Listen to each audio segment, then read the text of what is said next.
Pela sua Bíblia no capítulo 30 do livro de Gênesis. Enquanto eu me preparava para vir, fiquei pensando em o que trazer para lhes falar na noite de hoje.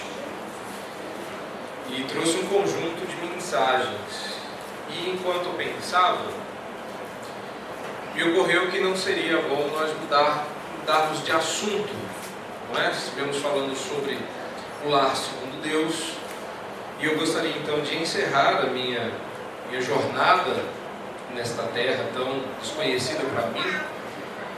Não é a primeira vez que eu piso em Brasília e tem sido um grato privilégio, de que nós encerrássemos falando sobre família.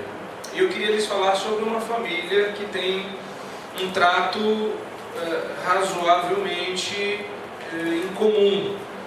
É a história da família de Jacó e um episódio que conta com suas duas esposas. Então, o capítulo 30 de Gênesis é o texto básico do sermão desta noite. Eu gostaria que os irmãos, então, acompanhassem a leitura da palavra do Senhor a partir do verso 1. Vendo Raquel, que não dava filhos a Jacó, teve ciúmes de sua irmã e disse a Jacó: dá-me filhos, senão morrerei. Então Jacó se irou contra Raquel e disse: acaso estou eu em lugar de Deus, que ao teu ventre impediu frutificar? Respondeu ela: eis aqui Bila, minha serva, coabita com ela para que dê à luz e eu traga filhos ao meu colo por meio dela. Assim lhe deu a Bila, sua serva, por mulher, e Jacó possuiu. Bila concebeu e deu à luz um filho a Jacó. Então disse Raquel: Deus me julgou e também me ouviu a voz e me deu um filho, portanto lhe chamou Dan. Concebeu outra vez Bila, serva de Raquel, e deu à luz o segundo filho a Jacó. Disse Raquel: com grandes lutas tenho competido com minha irmã e logrei prevalecer. Chamou-lhe, pois, Naftali. Vendo Lia que ela mesma cessara de conceber, tomou também a Zilpa, sua serva, e deu a Jacó por mulher. Zilpa, serva de Lia, deu a Jacó um filho. Disse Lia: afortunada, e lhe chamou Gade. Depois Zilpa, serva de Lia, deu o segundo filho a Jacó. Então disse Lia: é a minha felicidade, porque as filhas me terão por venturosa, e lhe chamou Azer. Foi Rúben nos dias da ceifa do trigo, e achou mandrágoras no campo, e trouxe-as a Lia, sua mãe. Então disse Raquel a Lia: dá-me das mandrágoras do teu filho. Respondeu ela: achas pouco me teres levado o marido? Tomarás também as mandrágoras de meu filho? Disse Raquel: ele te possuirá esta noite a troco das mandrágoras de teu filho. À tarde, vindo Jacó do campo, saiu-lhe ao encontro Lia e lhe disse: esta noite me possuirás, pois eu te aluguei pelas mandrágoras de meu filho. E Jacó naquela noite coabitou com ela. Ouviu Deus a Lia. Ela concebeu e deu à luz o quinto filho. Então disse Lia: Deus me recompensou, porque dei a minha serva, meu marido, e lhe chamou-lhe Issacar. E Lia, tendo concebido outra vez, deu a Jacó o sexto filho, e disse: Deus me concedeu excelente dote. Desta vez permanecerá comigo meu marido, porque lhe dei 6 filhos. E lhe chamou Zebulon. Depois disso, deu à luz uma filha, e lhe chamou Diná. Lembrou-se Deus de Raquel. Ouviu-a e a fez fecunda. Ela concebeu, deu à luz um filho e lhe disse: Deus me tirou o meu vexame. E lhe chamou José, dizendo: dê-me o Senhor ainda outro filho. Tendo Raquel dado à luz a José, disse Jacó a Labão: permite-me que eu volte ao meu lugar e à minha terra. Dá-me meus filhos e as mulheres pelas quais eu te servi, e partirei, pois tu sabes quanto e de que maneira te servi. Até aqui. Vamos orar? Senhor Deus e amado Pai, nós, como teu povo aqui reunido, lhe prestando culto e adoração, pedimos que neste momento o Senhor nos abençoe, o Senhor nos edifique através da exposição da tua palavra. Concede-nos a graça de te ouvir através do pregador, mas que ele seja apenas um canal, porque a tua voz está na tua palavra e é ela que queremos ouvir. Ó Deus, todos nós, de maneira que o que aprendemos aqui sirva-nos na vida para glorificarmos o teu nome fora destas paredes, mas dentro do teu querer. Pedimos-te em nome de Jesus. Amém. Durante esses últimos dias, nós falamos sobre muitos assuntos. Eu reconheço aqui alguns e outros não. Então é bom que vocês que não estiveram lá saibam que nós chegamos em um momento onde nós falamos sobre ídolos que nós não carregamos exteriormente. Alguns desses ídolos nós carregamos dentro do coração. Ezequiel, no capítulo 14, fala dos homens de Israel que levantaram ídolos dentro do coração, de modo que esses ídolos lhes cegavam porque estavam sempre diante dos seus olhos.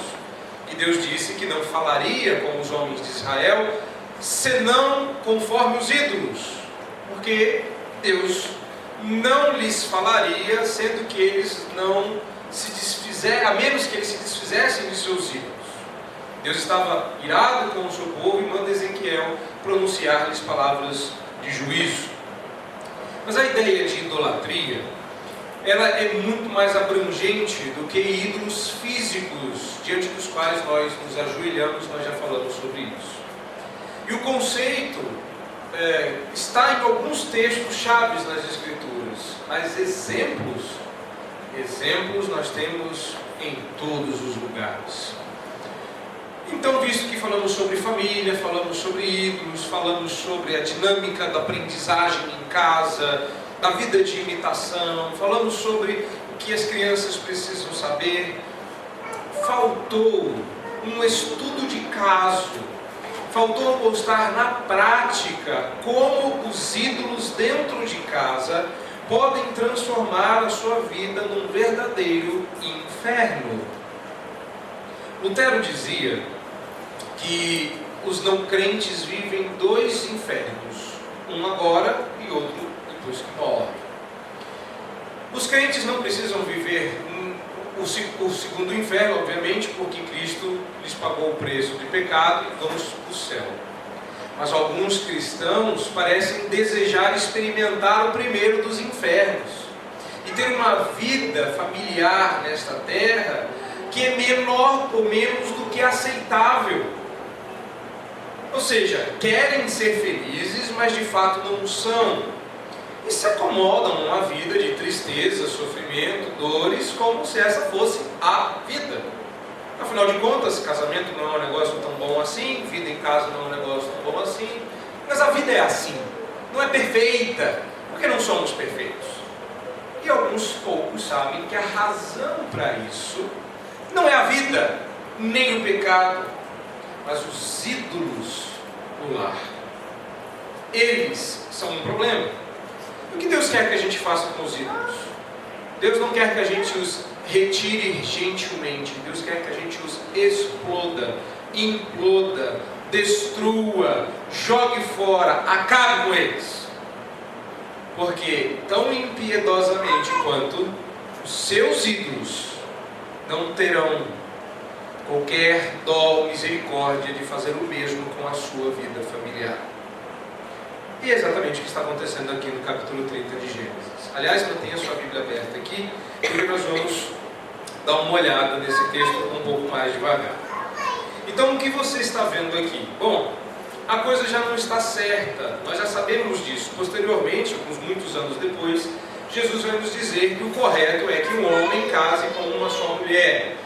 Mas Jacó, enganado por Labão, afinal de contas, ele mesmo era o enganadorzinho dos bons, Jacó era o seu nome, e ele recebeu um troco que ele não esperava. Encantado pelo amor de Raquel, por seus lindos olhos e cabelos, trabalhou cegamente para Labão, e tão cego quanto acordou com Lia. Bom, mas não era Lia que ele queria. Eu trabalhei por Raquel. Ele falou, não, aqui em casa a gente não casa mais nova sem que a mais velha tenha casado. Eu tenho que ficar com a mais velha? Vai ter que ficar com a mais velha, se quiser a mais nova. Mais 7 anos de trabalho. 14 anos depois, Raquel já não era mais aquilo tudo que ele havia conhecido. Mas muitos dilemas se passaram naquela época. E nós estamos vendo estes dilemas. Então Raquel lhe é dada por esposa, só que agora ele tem que pagar por Raquel. Então ele trabalha 7 esperando por Raquel, recebe Lia, recebe Raquel e trabalha mais 7 agora para pagar Raquel, porque ele foi enganado pagando por Lia sem saber. Só tinha um problema. A mulher amada, a princesa dos sonhos de Jacó, era tida por estéril, não podia ter filhos, ou aparentemente não podia. E os anos foram se passando. Obviamente, eu li só esse trecho, mas eu quero que você dê uma olhada mais abrangente aí. Que você tenha em mente os capítulos anteriores e alguns posteriores desse texto. Se você der uma olhada aí no capítulo 29, você vai ver o final dessa história. Raquel não produz filhos. Lia, por outro lado, parecia um coelho. Tinha filho. Não é dito das filhas aqui. Ele não teve apenas uma filha. Diná é citada aqui porque capítulos à frente nós teremos um problema com Siquém. A razão desse problema será Diná, então ela está sendo estrategicamente citada. Mas o que é normal, quando se fala de filhos, é não citar as mulheres, citam-se apenas os homens. Diná está sendo citada de maneira estratégica. Chama a atenção de Diná, está sendo citada, e você vai entender o porquê capítulos à frente. Então, filhos estão vindo, filhos. E Raquel nada. E chega um momento em que Raquel entende que para ganhar a disputa, nota de rodapé, disputa, não era a gincana da gravidez, não era a gincana do vamos ver quem tem mais filhos. Eles eram uma família. Mas a idolatria faz de coisa séria piada e faz de piada coisa séria. Lá está Raquel achando que a coisa toda é uma questão de ganhar da irmã.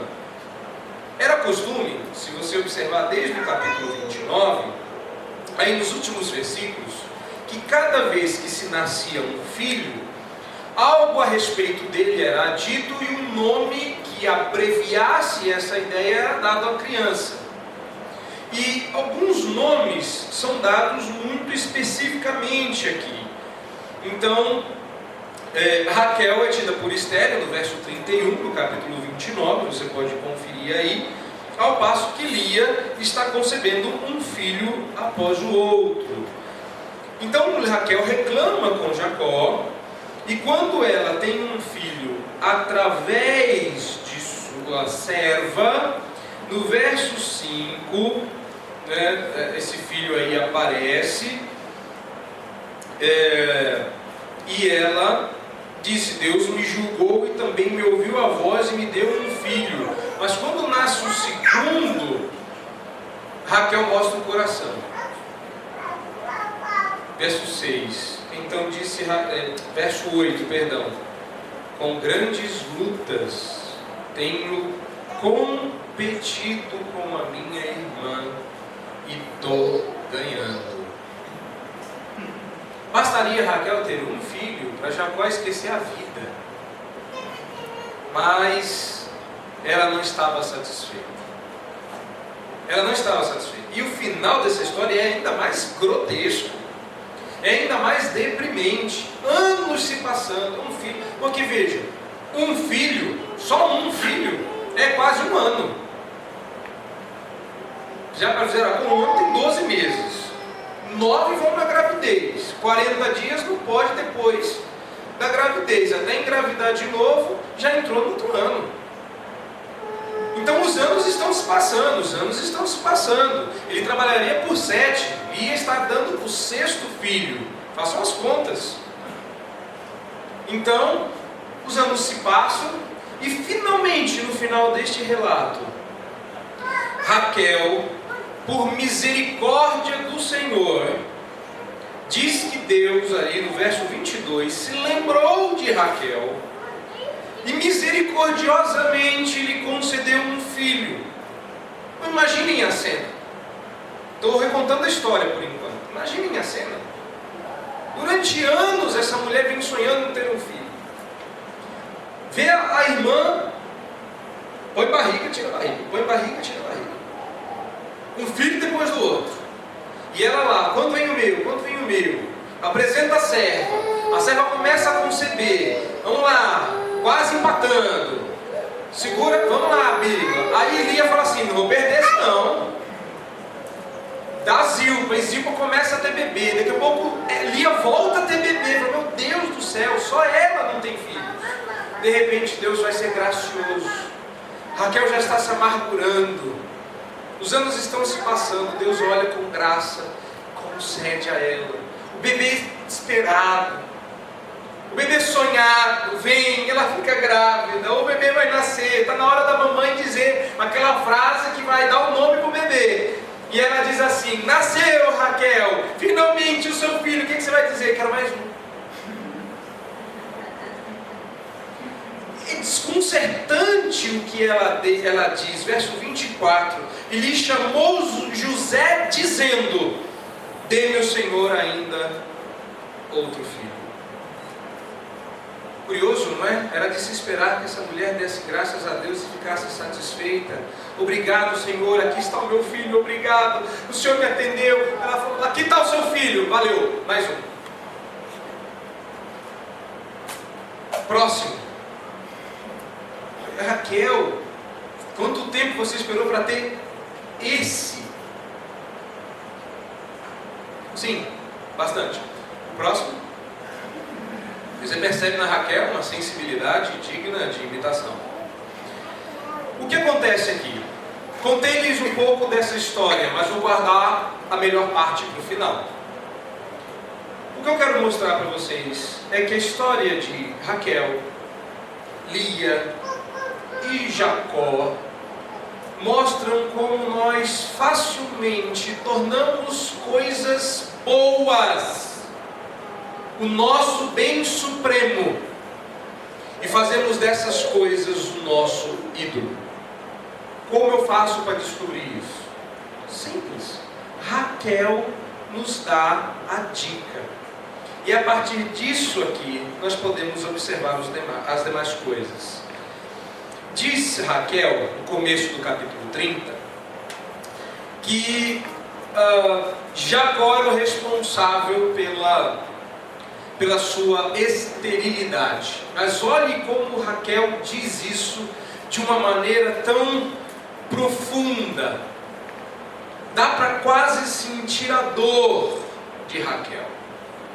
Ela diz: dá-me filhos, senão morrerei. A pergunta que eu lhe faço esta noite é: sem o que você não é capaz de viver? Alguns anos atrás, a resposta de uma pessoa foi: sem um iPad. Parece brincadeira, mas não é não. Essa pessoa não tinha dinheiro para comprar um iPad. Lembra quando ele lançou? Foi um alvoroço. Contam os jornais que essa pessoa foi ao médico, tirou um rim, vendeu o rim para comprar um iPad. Ela dizia, em outras palavras: dá-me um iPad, senão eu morro. Eu conheci muita gente nessa minha pouca vida. Já ouvi versões inúmeras de Raquel: dá-me uma viagem para Disney, senão eu morro. Eu ouço várias outras versões: dá-me um marido, senão eu morro. A versão de Raquel é a mais comum: dá-me filhos, senão morrerei. Mas a pergunta é: sem o que você não é capaz de viver? O que você tem na sua vida que sem aquilo você prefere morrer? Jonas, o profeta, chegou neste ponto e, assentado embaixo da figueira, pedia a morte. Aí a figueira murcha, o sol bate na sua careca e ele: ai, melhor morrer. Deus aparece e fala: você não tem vergonha? Uma planta que você não plantou, que nasceu ontem, morre e você quer morrer porque o sol lhe bate na cabeça. Tem gente lá naquela cidade que vai no mesmo céu que você, seu sem vergonha. Jonas era um amante do conforto. Dá-me conforto, senão eu morro. Ídolos. O que podem ser ídolos? A resposta é qualquer coisa. E eu vou analisar a partir da pergunta, da maneira como Raquel propõe a questão. Eu vou analisar Jacó, eu vou analisar Lia e vou analisar Raquel. A parte mais fácil é Raquel, então vou deixar ela por último. A primeira coisa que eu quero que você veja na história, e não somente nesse texto, mas em toda a história, é que beleza pode ser vida. Para Jacó, a questão é: dá-me uma esposa bonita, senão eu morro. E essa foi a história de Jacó.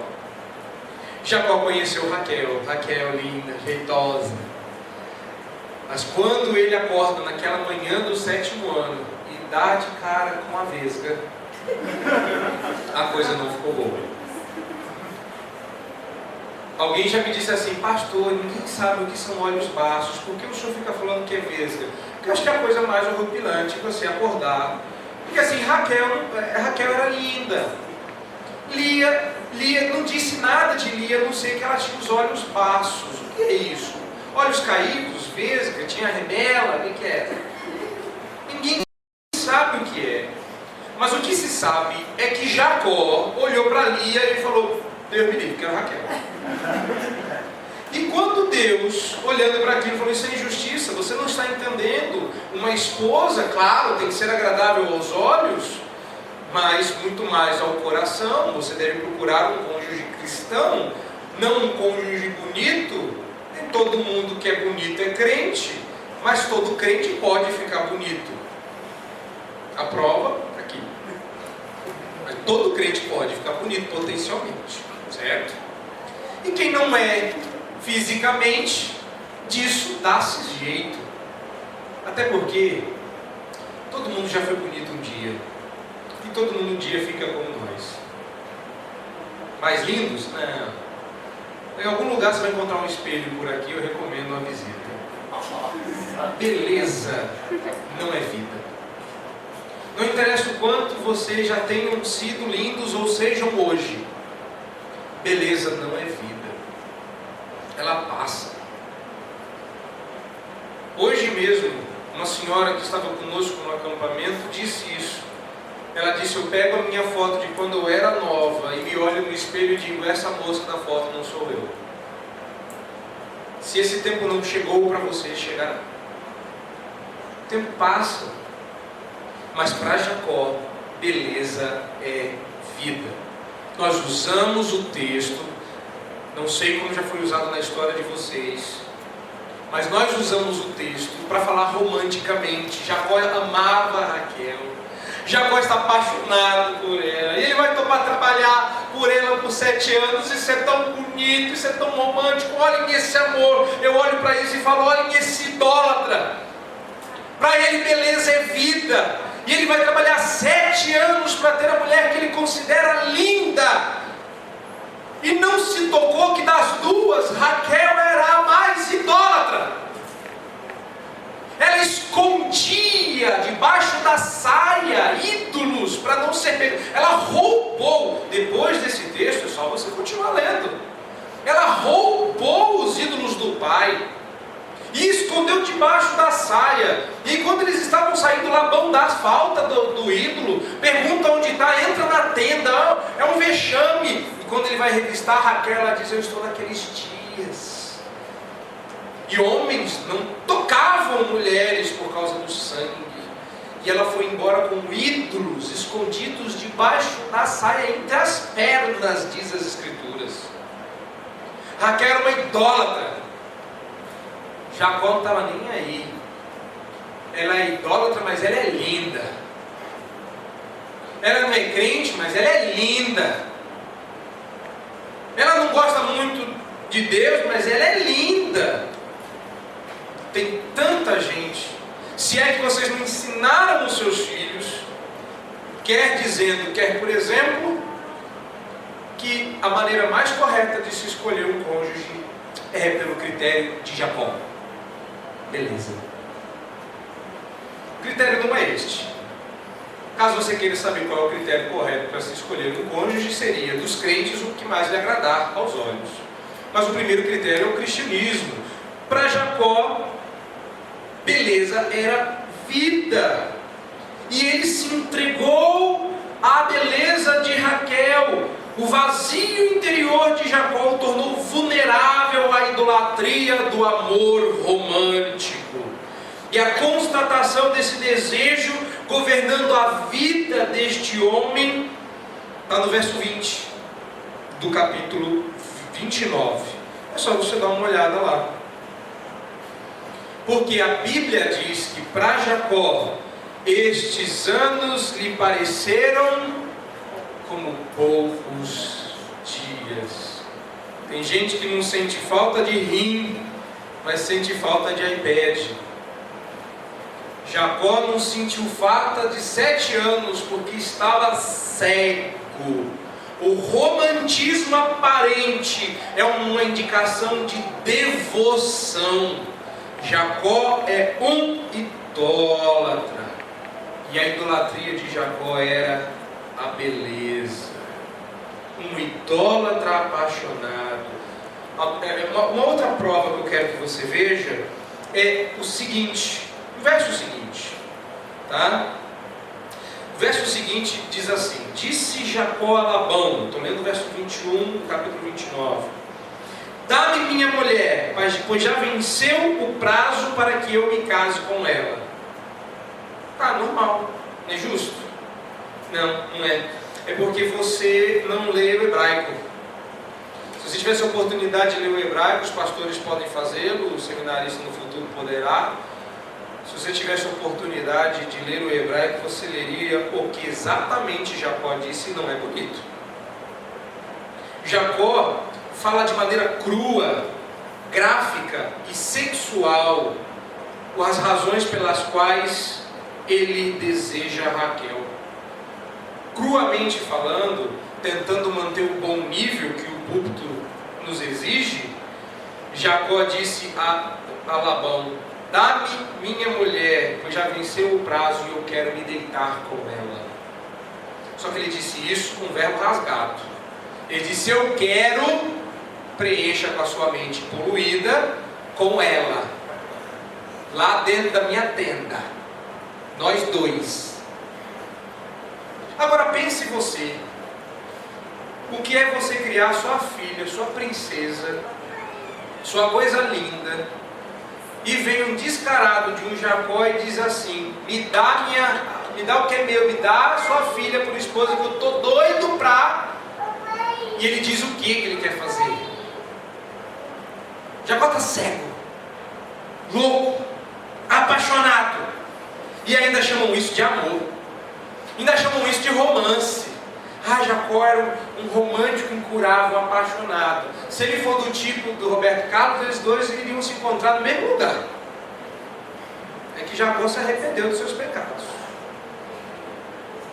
Mas não tem nada de romântico e apaixonado aqui. Nós temos um homem idolatrando a beleza física. Pois é, e o que ele recebeu por paga foi Lia no dia seguinte. Ídolos frustram. Quanto mais agudamente você persegue a sua idolatria, mais frustrante ela é. E lhe pareceram como poucos dias. Dá-me a minha mulher para que eu tenha com ela relações. No dia seguinte, Lia: não! Eu fui enganado. Não foi não. Você não me perguntou qual filho eu ia dar? Você perguntou qual era o nosso costume? Não, eu trabalhei pela sua filha. Exatamente. Ela é minha filha. Porque ídolos são assim. Ídolos prometem e não cumprem. Jacó creu que felicidade mora na casa da beleza, porque beleza me trará felicidade. Se eu tiver essa mulher linda ao meu lado, eu serei feliz. Pois a beleza passa. Ele já recebeu a feinha logo na primeira parcela. Mas Raquel ficou feinha com o tempo. Todo mundo vai ficando feinho. Aí a gente tem que achar outras qualidades para elogiar. Acreditem em mim. É claro que a gente sempre diz romanticamente: você está tão bonito de quando eu te conheci. Mas o espelho, ele é mais implacável do que o romantismo. E é por isso que eu não gostaria que você achasse que beleza é tudo na vida. Nós somos tão fúteis. Aquele topete um dia vai virar careca. Aqueles cabelos que você um dia fizeram luzes vão se apagar, vai ficar tudo branco. Os lábios que um dia sorriam, hoje estão... A gente vai se perdendo com o tempo, mas uma coisa fica mais bonita com o tempo. Quanto mais uma pessoa conhece o Senhor, mais bela ela fica em sua alma. Então, se beleza para você é vida, repense a sua concepção de vida. Vamos dar uma olhada agora em Raquel. Vamos para Raquel. O capítulo 30 pode servir de base para nós aí de maneira mais clara, não é? Para Raquel, o que era a vida? Filhos. Raquel é um símbolo de filhos. O filho é vida. E filhos podem ser vida, sim. Os casais se desentendem por conta da dificuldade de terem filhos. E tem muitos casais que, por um preconceito inconcebível, não querem adotar uma criança diante das suas dificuldades e passam anos sendo maltratados pelo que eles chamam de a ciência, tentando ter filhos. São injeções. E a coisa não é bonita. Quem já experimentou, já lutou para ter filhos com inseminações e outras coisas mais da ciência, sabe que a coisa é degradante. As posições em que se tem que ficar, as coisas que se tem que fazer e o dinheiro que se tem que gastar. Porque filho é vida. Dá-me filhos, senão eu morro. Isso serve para tudo. Dá-me um marido, e marido já eu vou falar, porque a história de Lia é a história do marido. Dá-me filhos, senão eu morro. E Raquel é extremamente pedagógica para nós. Quando eu sei que estou me tornando um idólatra? Resposta: quando eu explodo em ira, cobrando os meus ídolos. Olha que bonitinho. Dá-me filhos, senão morrerei. Então Jacó se irou contra Raquel. Ela já está virada. Ela se irou contra Jacó. Jacó se irou contra ela. E na sua ira, Jacó deixa escapar uma pérola. Estou acaso em lugar de Deus, Jacó entendeu. Ele não sabia, mas ele falou mais do que sabia. Você acha que eu sou o Deus que está impedindo você de... Não era uma pergunta, Jacó devia ter parado e ter dito: você acha que sou eu, Deus? Você me idolatra. Eu não sou Deus. E filhos não são vida. Mas Jacó ficou só bravo e não deu muita atenção. Mas repare uma outra coisa: ter filhos é um bom desejo. Eis um bom desejo que tomou conta da vida. Para Raquel, ter filhos era um desejo tão forte que governava a sua vida e distorcia a sua forma de pensar. Ter filhos já não era mais ser veículo da aliança. Ter filhos não era mais instrumento nas mãos de Deus para a propagação da raça humana, para o espalhar da glória do Deus da aliança. Para Raquel, ter filhos era competir e ganhar. Ela estava cega. Ela começou a acreditar que Jacó e não Deus, quem estava controlando a sua fertilidade, sua posição, sua vida. E uma das características da cegueira da idolatria é colocar seus ídolos no lugar de Deus. E era nisso que ela acreditava. Ela acreditava que ela precisava ter, do contrário, era preferível morrer.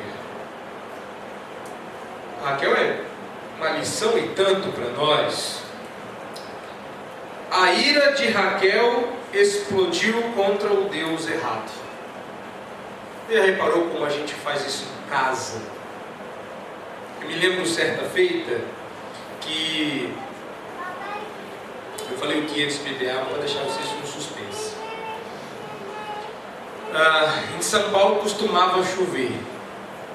Ultimamente não tem acontecido muito não, mas costumava chover. Eu me lembro de ter separado. Eu não sou uma pessoa que tem uma agenda muito aberta, eu estou sempre ocupado, então naquele sábado eu não teria nada para fazer e eu havia me programado pessoalmente aqui dentro da minha cabeça e compartilhado os meus planos com a minha esposa de que aquele sábado seria um sábado em família. Mas não um sábado qualquer. Existe um parque, talvez vocês já devem ter ouvido falar, chamado Parque do Ibirapuera.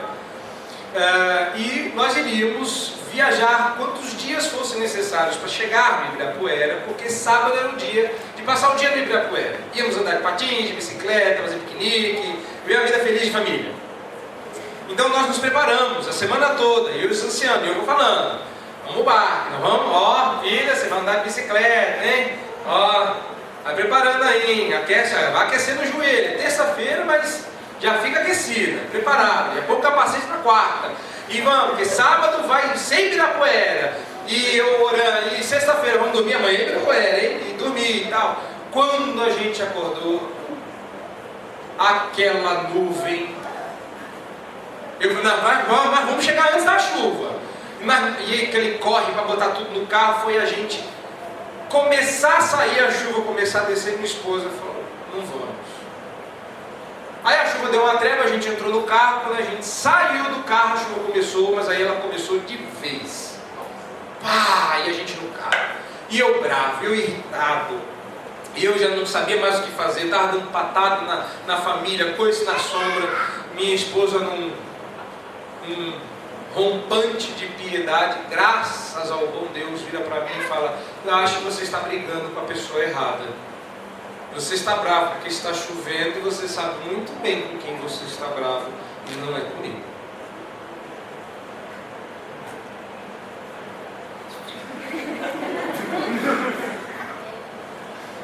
Eu não sei em que momento da minha vida ir ao Ibirapuera virou vida, mas virou.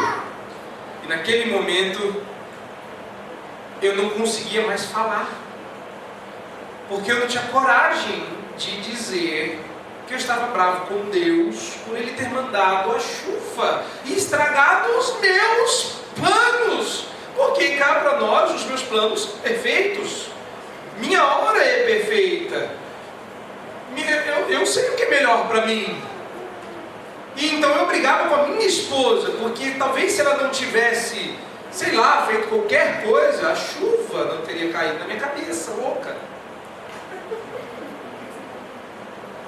Jacó, bravo como minha esposa, alerta o seu cônjuge: eu não sou o culpado da sua frustração.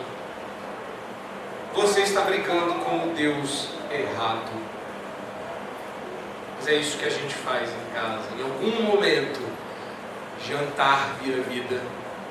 Você chega em casa cansado, você espera que o jantar ou o almoço esteja pronto, você encontra com pepino cru.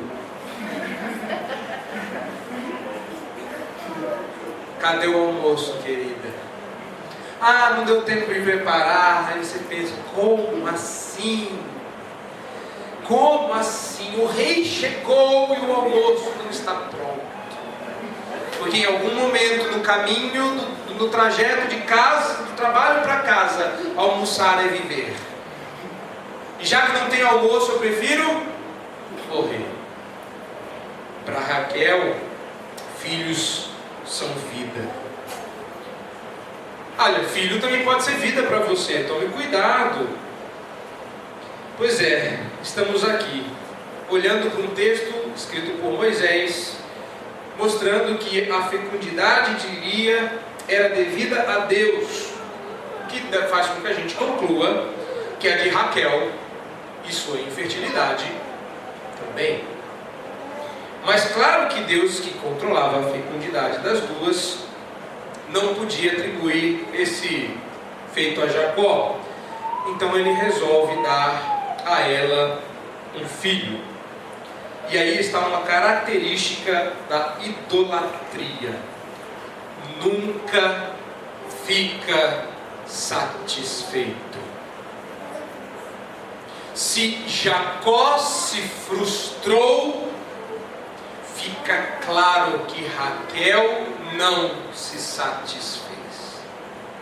Pois finalmente ela teve um filho, e no lugar dela agradecer por seu desejo atendido, quando Deus se lembrou dela, ela disse: no entanto, nos surpreendendo com o seu egoísmo, dê-me o Senhor ainda outro filho. Ídolos nunca satisfazem. Essa é uma característica curiosa. Deus sempre satisfaz o crente. O salmista no Salmo 23 disse: eu tenho o Senhor como meu pastor, eu não preciso de nada. Me falte pão, me falte água, só não me falte a presença do Senhor. Antes disso, já dizia o legislador de Israel: não só de pão vive o homem, mas de toda palavra que procede da boca de Deus. Pode faltar tudo, menos Deus. Mas a gente não diz isso para as pessoas. A gente é insatisfeito. Eu não sei como é aqui em Brasília, mas em São Paulo as pessoas são insatisfeitas. Deve ser uma coisa só da raça humana paulistana. Porque se chove, chove demais. Se não chove, chove pouco. Se vento está seco, se não vento está úmido. Se tem filho é chato, se não tem é solitário. Se cresceu demais não cabe no avião, se é pequeno demais não sobe no avião. Nós estamos sempre insatisfeitos. Se engorda está gordo, se emagrece está magro. Se emagrece parece saboneteira, se engorda não é uma banheira. A gente nunca está satisfeito, já reparou? Nunca está satisfeito. Quem tem cabelo liso quer ter cabelo enrolado. Quem tem cabelo enrolado não dá graças a Deus, faz alisamento. Quem tem cabelo curto quer ter cabelo comprido. Quem tem cabelo comprido quer cortar, mas o marido não deixa. E assim, seu marido acha uma graça seu dente, você põe aparelho, o dente fica consertado. Mas não. Nós somos insatisfeitos. A comida está sempre boa, mas tem uma coisa salgada. Está tudo ótimo, mas se tivesse uma coca. Somos insatisfeitos. Mas repare, somos assim com Deus. E imagine quando você recebe o que pede. Eu já fui Raquel. Lindo? Não, insatisfeito. Continuando aquela história, quando eu tive leucemia, Deus me curou e eu saí. E por um milagre da graça de Deus, eu passei de ano. E um dos meus sonhos, que eu pedi a Deus de joelhos, era: Senhor, dá-me um colégio técnico, senão eu morro. E Deus me deu. Eu fui fazer eletrônica, vocês podem ver que deu certo, né? Eu fui fazer eletrônica.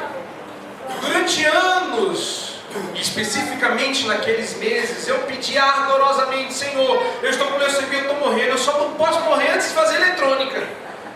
E Deus me deu. Eu entrei no curso de eletrônica. Uma semana depois eu pedia para morrer. Uma semana depois, sem brincadeira, na sexta-feira, meu pai, que é engenheiro, orgulhoso do filho, está fazendo eletrônica, falou: e aí, meu filho, como foi a primeira semana? Horrível, eu quero mudar de curso.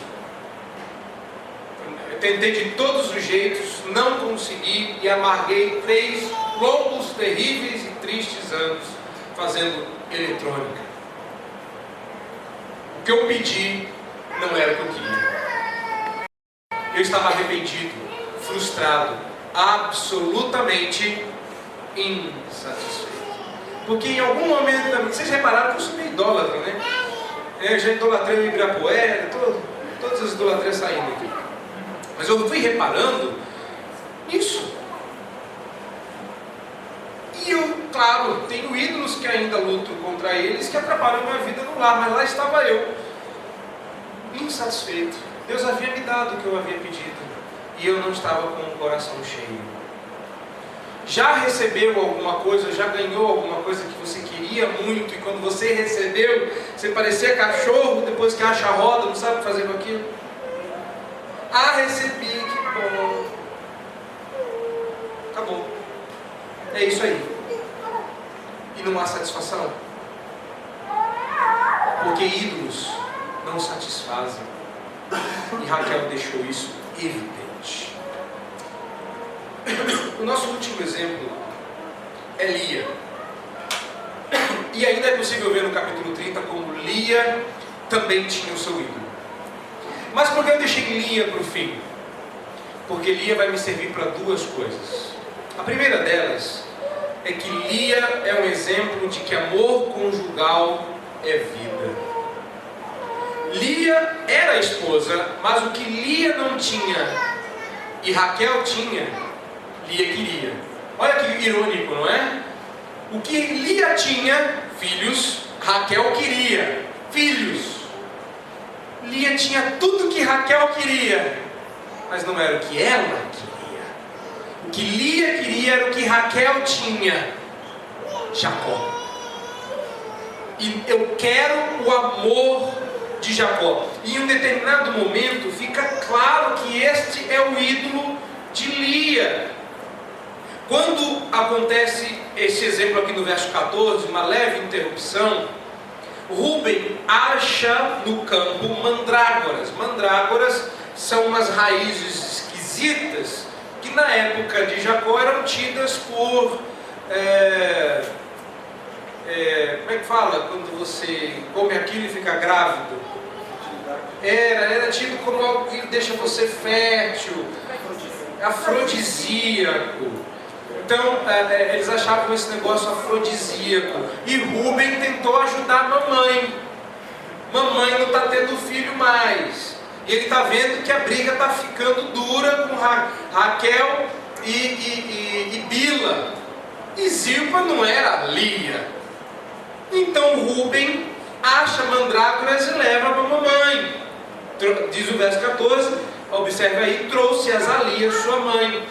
Então Raquel, que não podia ter filho, você já teve filhos, para que você vai tomar mandrágora? Tomar mandrágora aí que eu não vou vencer você nunca. Eu quero as mandrágoras. Aí ficou aquela tensão. Você tem algo que eu quero. Lia disse: já não basta você ter me roubado o marido, agora quer roubar as mandrágoras de Rúben? Nunca! Raquel sacou, Raquel percebeu que ela também tinha algo que interessava ali. É simples. Me dá as mandrágoras, porque aí eu tenho filhos, e eu te alugo, Jacó, por hoje.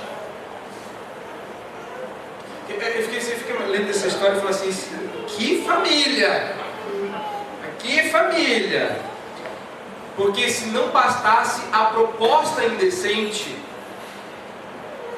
Lia aceita a proposta. E observe o finalzinho do verso 15. Raquel dizendo: ele te possuirá esta noite a troco das mandrágoras de teu filho.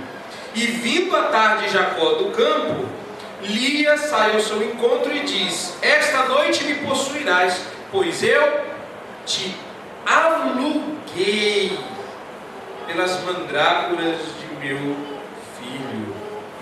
Lia, no verso 31 do capítulo anterior, diz a palavra de Deus, era desprezada por Jacó. Só você conferir aí. E Deus olha com graça para Lia. Mas ela não está fazendo por onde. Ela tinha filhos, ela estava dando a Jacó o que Raquel não podia dar. Mas ela queria o amor conjugal de Jacó, porque o amor de um marido é vida.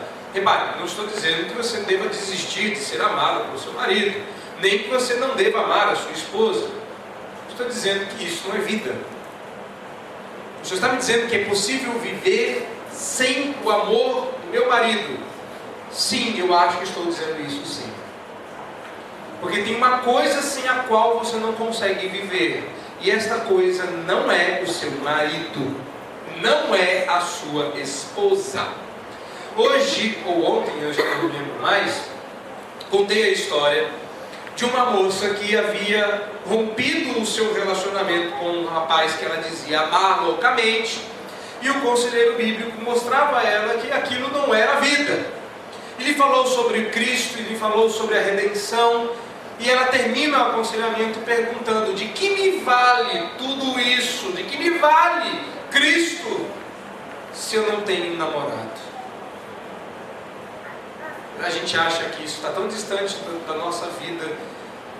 Lia já dizia isso no Antigo Testamento: de que me valem os filhos se eu não tenho Jacó? Eu quero que ele me ame. E lá estava Lia, tendo o que ela podia ter de melhor, um privilégio concedido somente às mulheres, agora se tornava uma disputa no lar. E essa idolatria só crescia, só crescia, só crescia. E o que você tem aí? Refrões idolátricos. Você pode conferir aí, não é? Lá em cima, no verso 32 do capítulo 29, quando nasce Rúben, Lia diz assim: agora, achou aí? Agora me amará o meu marido. A Lia sempre idolatrou Jacó.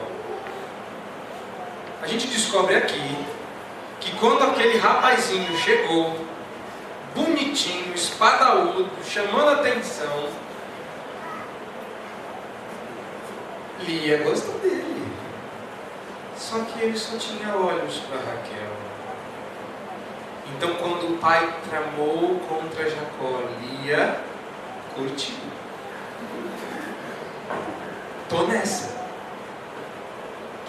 E que decepção foi quando ela sorri na manhã do casamento e ele diz: mas não era você. E ele sai, deixa ela sozinha lá e ela chora. Fui abandonada pelo meu marido, fui desprezada pelo meu marido, mas ela não vou desistir. E agora nasce Zebulon. E Zebulon, lá em cima, não é? Zebulon nasce agora. Deixa eu ver se eu acho aqui, cadê Zebulon? Está lá em cima. Eu vou pular Zebulon. Eu vou ler Zebulon, porque eu quero chegar em Levi também, não é? Em Levi está no verso 34, ok? Em Zebulon quando nasce, ela diz: permanecerá comigo meu marido. O desejo só crescia, o seu coração só aumentava, e agora tinha Levi. E o que ela diz de Levi no verso 35, verso 34, ela diz: agora desta vez se unirá mais a mim meu marido, porque lhe dei à luz 3 filhos. Enquanto a gente acha que a coisa está andando bem e Raquel está idolatrando, Lia está deixando claro os seus ídolos saírem. Nasce um filho e ela diz: agora meu marido vai se unir a mim. Aí falhou. Agora me amará meu marido. Não. Permanecerá comigo meu marido. Agora ele é meu. Não, também. Meu Deus do céu, quando que eu vou ter meu marido só para mim? Resposta: ídolos também tem essa característica, não é? Essa de você sempre aumentar o seu desejo. Os ídolos são inversamente proporcionais. Quanto maior o desejo, menor a satisfação. Isso fica muito claro, por exemplo, com a pornografia. A pornografia vai aumentando o desejo e diminuindo a satisfação. E aí começam os desejos de aumentar os níveis de prazer, porque não há satisfação. E aí começam as traições.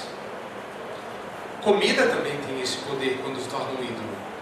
Você come, não cabe mais, mas você não está satisfeito, porque o desejo aumenta. Quanto mais eu como, mais eu quero. Quanto mais eu como, mais eu quero. Quanto mais eu como, mais eu quero. E o amor romântico também é assim. Quanto mais eu amo, mais eu amo. Quanto mais eu quero, mais eu quero. E mesmo quando você tem, não há plena satisfação, porque a característica é aumentar o desejo. E é isso que fazia. O desejo aumentava, o desejo aumentava, o desejo aumentava. E o desejo já ficava tão grande que não havia mais níveis alcançáveis de satisfação, ao ponto que a rivalidade crescia a cada dia por conta da idolatria neste lar. E agora que nós estamos no fim, você se pergunta: esse trem não vai acabar nunca? Ah, vai. Com 2 finais: Lia e Raquel. O primeiro final vai ser o de Raquel. Lia eu vou deixar por último. A mulher que disse: dá-me filhos, senão morrerei, teve filhos e não morreu. E quando o filho que Deus deu pela sua graça nasceu, ela disse: quero outro. E Deus deu outro filho. A mulher que disse: dá-me filho, senão eu morro, morreu, dando à luz a um filho. E ela disse como tinha que chamar o menino. Deu um nome horroroso para ele. E Jacó disse: não, vai chamar Benjamim. Mas ela queria que o menino chamasse outra coisa. Um nome amargo, porque eu vou morrer por conta desse desgraçado. A ira, o amargor de Raquel foi tamanho que Jacó teve que dar um pare com isso. E o menino se tornou o filho do seu amor. A idolatria é irônica. O ídolo não só não cumpre o que promete, como dá o oposto do que você pediu. É irônico.